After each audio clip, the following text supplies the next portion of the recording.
What's up, guys? Welcome back to another Alliance War video. This is Ardenal 7. We are in Season 48. This is War number 7. LVT has matched Chaos. I have 6 fights this war. I'm bringing Hulkling, Apocalypse, and Symbiote Supreme. I'm taking Path 3 in Section 1, Path 7 in Section 2, Gorr on Node 42, and Adam Warlock on Node 47. Alright, first up today I have Venom on Node 3. That is the first fight on Path 3 in Section 1, and I will be using Hulkling. My Hulkling is rank 5. It's somebody I've been meaning to ascend for a long time. Hopefully I will have the resources to do so relatively soon. But I am using Cosmic Power Boosts. I've got an Invulnerability Boost. And the plan here is to bait SP1s. And if I need to, push him to an SP3. What I don't want him to do is throw an SP2 because it's quite dangerous. The other part of this is that Venom can get armor ups, and he had one right at the start of this fight. So that means that I am not going to be able to combo into a special. I'm going to have to wait for the special lock to end, and then throw the special into his block, which you see right there. I just throw that SP2. And then after I hit him, he's still going to have that armor up, so I'm going to be special locked again. So I can't just rinse the SP2 right into again when I still have those Furies. So kind of have to wait, hit block some more, and then throw the SP2 into block again.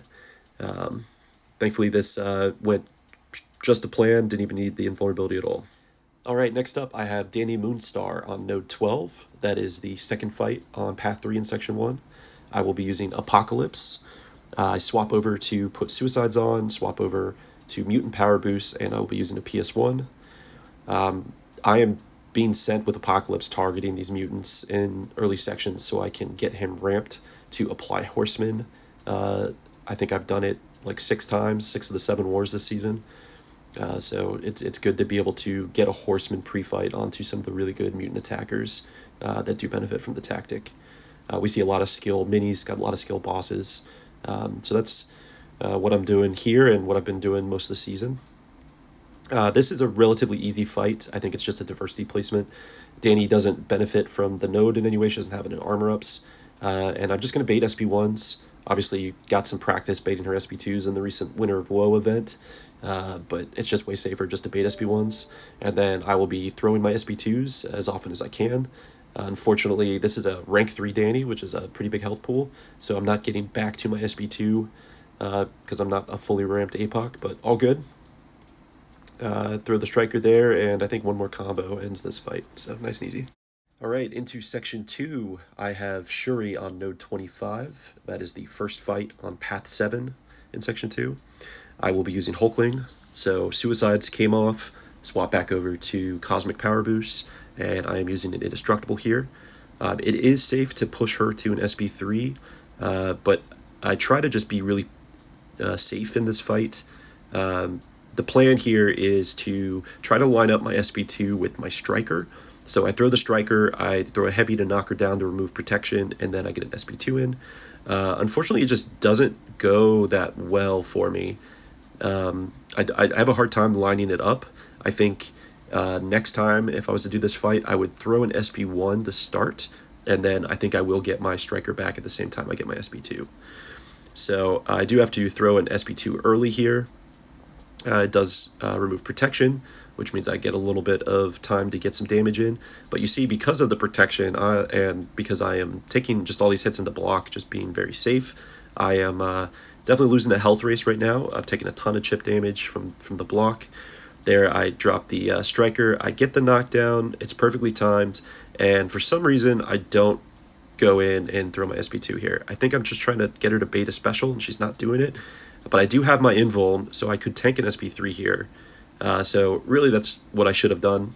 But because it takes so long for her to throw that special, I lose all that protection. So I don't mean to go to an SP3, but I gain some buffs and my power shoots up. So I have to throw the SP3 now and just try to reset.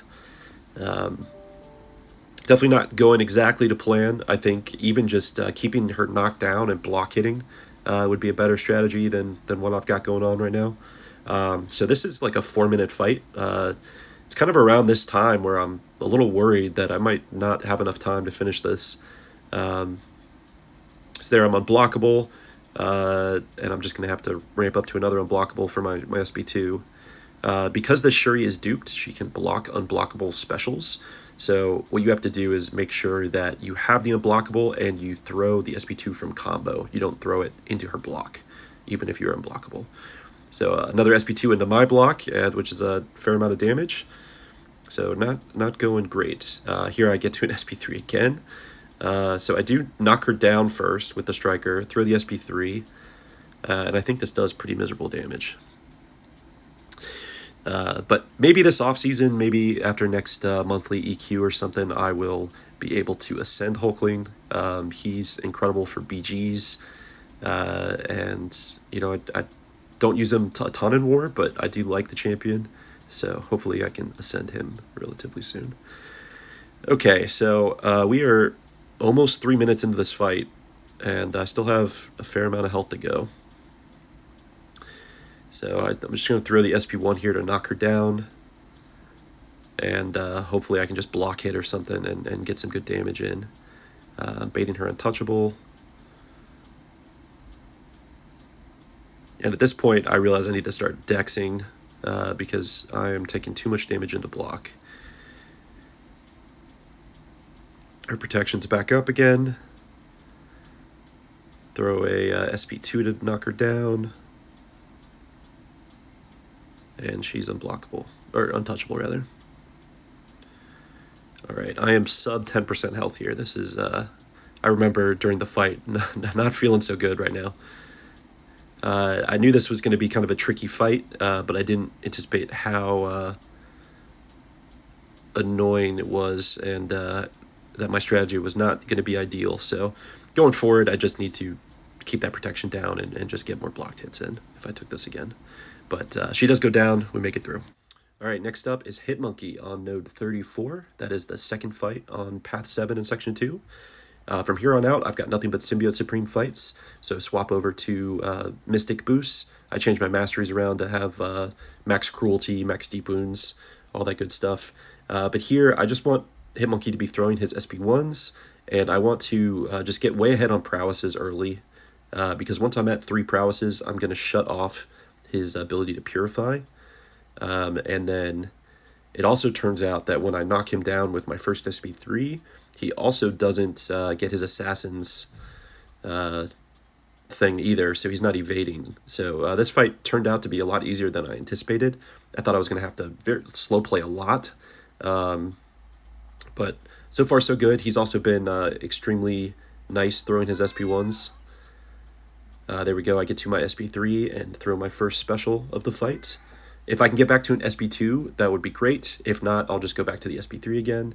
Not in a rush here, but as I said, this fight went a little bit easier than I was anticipating. Just get some more parries in for the prowess for the tactic, and then try to get him to throw his SP1 again.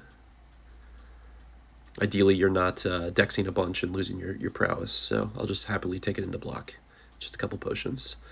So I should have just comboed him to death here. I threw an SP3 when he's at 2%. I think that's the second time I've done that this season. Thankfully, nothing's come down to time, but I definitely could end these fights a little bit better. But he's done. All right, next up, I have Gorr on node 42 with Symbiote Supreme. I died to this fight earlier this season, so this is a little bit of a revenge match for me.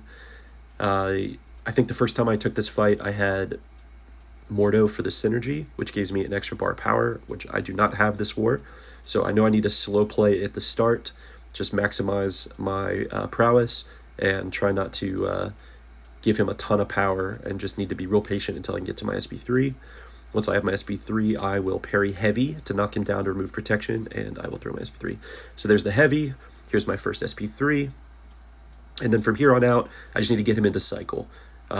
I know that I am not going to be able to play around the nullify immunity, so I just need to get the power drains on the SB2. The way that I will die in this fight is if he throws an SB2, so I'm just trying to bait his SB1s and trying to do it without dexing a ton. I'm still ahead on prowess right now, and unfortunately I lose the SB2 there, but that's alright. I'm back to SB3. We'll just reset and see if we can get another window to drop an SP2. As this fight progresses, I do slowly lose my lead on these prowesses. The tactic did get nerfed, so we got more time in between the indestructibles, but if you're sitting there dexing a ton, you're just going to lose it. So there we go. I get an SP2 off, which does great damage. It actually pushes me to an SP3. Here I have no prowesses, but I'm able to drop this SP3 before the indestructible timer comes up again. It paused during his SP1 there. He does have protection, so this won't do a ton of damage, but it will remove the protection. And then from here, I just wanted to see if I can find some parries. There I get one, and I'm able to drop the SP2, which does fantastic damage. Back to an SP3 again, and we'll just rinse and repeat here. I'm definitely a little bit low on health. I've just been ticking down from the debuffs, but he's super low, and I'm able to dash back through another special. I was hoping I'd just get that SP2 off, but I rushed back to an SP3 again. All good. We make it out of this fight, and happy to have the solo. All right, my last fight this war is Adam Warlock on node 47, again with Symbiote Supreme. I've taken this fight twice this season already, and I'm pretty comfortable, and I understand what I need to do. You really want to be pretty aggressive once you get your first SP3 off. But because I just need to get to that SP3, I'm going to be a little passive here at the start, just get my parries, get my prowess up with the tactic. Ideally, if I can keep him under a bar of power as long as possible, that would be best. I don't want to be dexing, trying to bait specials, and then also his specials can go unblockable if you take the first one into block, so I do need to dex away from at least the first attack.